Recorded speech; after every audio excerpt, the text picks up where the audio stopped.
It is Frankie V and Tati. Yeah. Her name is Carjanae. Man, you're gonna be performing at the fair, and you're gonna be at SDCCU Stadium. I'm like, oh, what is Scorpion hiding at? Yes. You've been putting in work for a while, huh, Carjanae? I have been putting a lot of work in for a while. Sometimes when I was younger, I would just see myself performing like at the national anthem at the basketball games. Like I love Drake. Yeah. So there was this one game that he was at, I think it was the Laker game.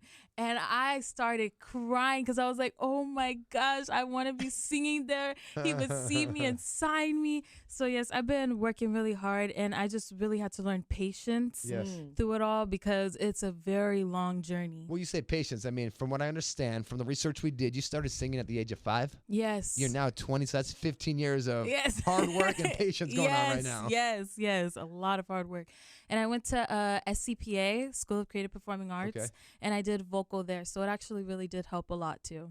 So, and then I hear you sang in church as well. Yes, I still do sing in church. Oh, okay. And so you're born and raised Dago. You've gone to other cities and sang in other cities. And I think I was talking to your dad about that, and he was saying, you know, sometimes when you're from San Diego, you've got to go to other places. Yeah, you really do. And, you know, Frankie J is the big San Diego representative when it comes to singing. And but even he had to move on to Houston to get his. A lot of people think he's from Houston. Yeah, you got to move on to move up. I think in radio it's the same. Sometimes it's like you're not always going to get. If you make a national scene, then you get embraced a little bit more by your hometown. It seems like. Right. So what is the goal? Like, I mean, I'm sure you don't want to leave San Diego, but if you had to leave, what city is that you want to go to try and make a name for yourself? If I had to go to one, the first place that comes to mind is Atlanta. I knew you were going to say that. I knew she was going to say that. I went there. Because they're booming there. Yes, I went there for my cousin's wedding. Okay. And do you guys know Zaxby's? It's like a chicken place. And I sang there. I sang Beyonce Halo. And they were in love. Yes, they were in. Wait, time out for a second. Like, we're talking like a Kentucky Fried Chicken place. We're talking like Crack Shack. No, it's kind of like a Wendy's. They have like chicken strips. So you were eating your chicken strip, you started singing, or you were like set to perform there? Yeah, no, walk us through this story, because we're so. You were singing Beyonce at a chicken spot. Yes. Okay. So it was probably like at 9 at night. We just came from Target. We were like, let's just get some food before we go back to the hotel. And my dad and my mom, they love advertising me, and I love that so much. So my dad was like, she sings, and I was like, okay, what do I sing? So I just started singing Halo by Beyonce. Everybody fell in love with me. People that were cooking came from the back, and like the manager was like, you guys need to put your phones away after this, but record and everything. I was like, oh my god. Did you get free chicken from this? Did they hook it up? I unfortunately did not. She wasn't trying to get a free meal. Come on, man. Use that voice for what you can on the early stages. I know. I should have asked, but it was a really great moment because I do get love in San Diego, but there it was just different. Even in Target, I actually was singing in the car, and this lady, she came up to the car and she was just like, you inspired me. And I just sang a chorus of something a little bit. She said, you inspired me. There it is. She said that she had cancer, and that me singing helped her. And it was just like a beautiful moment. Those are moments that's success, right? You know, people say, what is success? It's not always the money or a million fans, but you know, that one person that said you just made a difference with your singing and your voice. Yeah. I mean, that's success in my mind. Yeah. Can I tell you that when I saw you sing, like he said, I came back excited. When I saw you sing, I was thinking, oh my Jesus, I'm watching someone who is going to be a huge star in the beginning. And I know it's not the beginning, because I know you're saying you're being patient and you've been doing this, but like watching you sing gave me goosebumps. I was like, wow, like she's amazing. So you've already even put an album together, and you're saying Atlanta. What is it that you hope that, you know, in the coming, you know, months, years, what is it that you're hoping for? Is it a deal with a major label? Like, what is it? Because you're gonna be.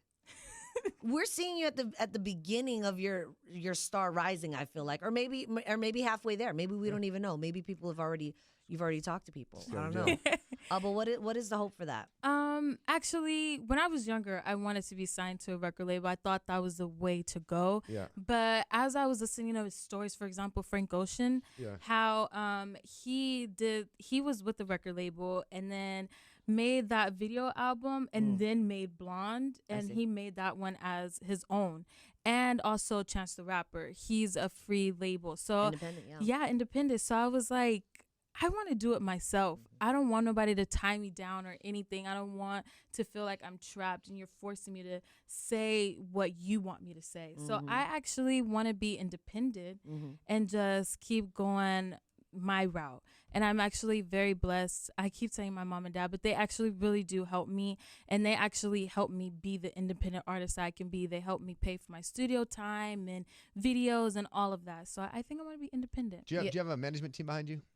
My mom and dad. The reason why I said that is because, Chance the Rapper is not signed, but he's got a big old team behind him. And a lot of them have it. So as you're focusing, you got your mom and dad. You're so fortunate for that. Yes. Think in your mind, who's that team going to be? And if it is your parents, that's the best team you can ever have, right? As your parents. Yeah. And build that team because you can stay independent and make it happen. Yeah. But it's that team behind you that's going to be. Her sister's already her hype woman. Her sister got a hype woman, a mom and a dad. You said and there's your team. like, you have siblings as well, right? That are like totally supportive of you. Well, we're glad that you stopped by today. And can you give them a sample? I mean, of what you do? Because on the spot. Oh, you got some chicken first. Bring out the chicken. We gotta get the chicken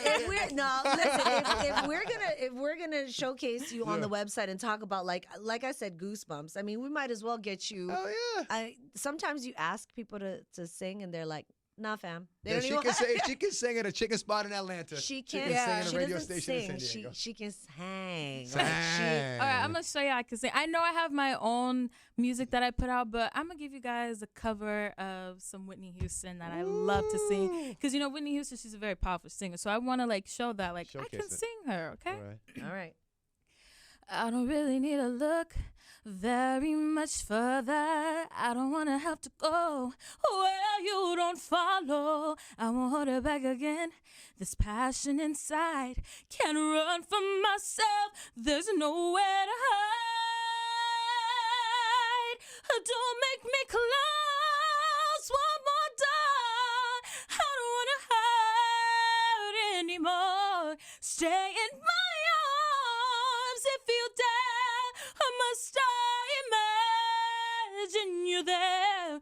Don't walk away from me. No, I have nothing. If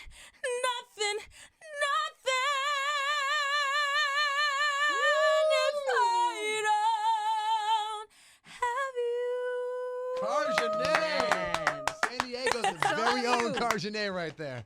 I told you. Man, I got goosebumps too now. I got goosebumps too. That's weird. On Twitter, at Queen C. On Instagram, Carjanae is CARJANAE. We are so happy you took time for us. And when and seriously, when you start doing the big stadiums, well, you're doing SDCCU. When you start doing the Super Bowl shows and all that stuff, don't forget us. Oh, of don't course forget not. us at all. You know what I'm saying? You come back here and you sing that again. Yes. And again and again and again and again when we need some laughs in our lives. Yes. Thank you guys so much. Del Mar Fair, what's the date? You know? June 15th and July 1st. All right. And June 15th is at the O'Brien stage. Okay. And July 1st is at the Paddock stage. And then you're going to appear, it says here, at the Caribbean Multicultural Event. That's at SDCCU Stadium, of course. Yes. And that's on Saturday the 17th of August. Yes, Busy summer in front of herself, huh? We're proud of you. Thank you so blessed. much for stopping by. Thank you guys so much for having me. Always. Jamming 95.7, San Diego's only hip-hop and R&B station.